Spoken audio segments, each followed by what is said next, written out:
Hey everybody, Brian here with the Elevation Group. Now, one thing I know a lot of people want, they want to have more money, more cash available to invest or build wealth with.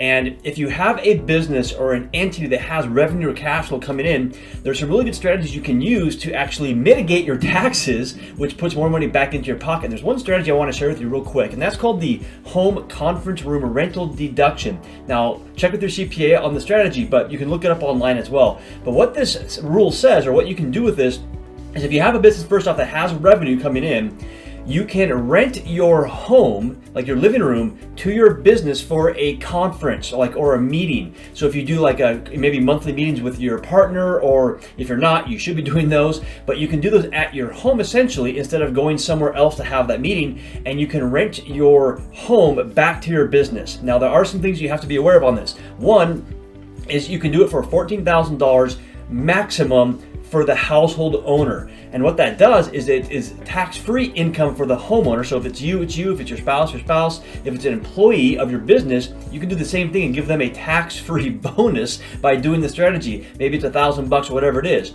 And so you can do this for your home, and that once again is a tax-free income to your person, to the owner of the home. Additionally, it's a deduction to your business. So you're reducing your taxes for your business, and you're getting tax-free income for your person, for your home, that you can then use to, whether it's pay down debt, invest, whatever it is. But it's a phenomenal strategy that a lot of people aren't aware of. So if you have that business with that revenue, this is a great strategy that you can use to reduce those taxes in your business and put money into your pocket as well. So once again, check with your CPA or go do some research online to make sure you understand how it works. But it is a phenomenal strategy that I use, and I know a lot of other entrepreneurs use as well. So with that, take care. If you want to follow us here at the Elevation Group, go click the link below or go to theelevationgroup.com, and I'll see you there. Take care.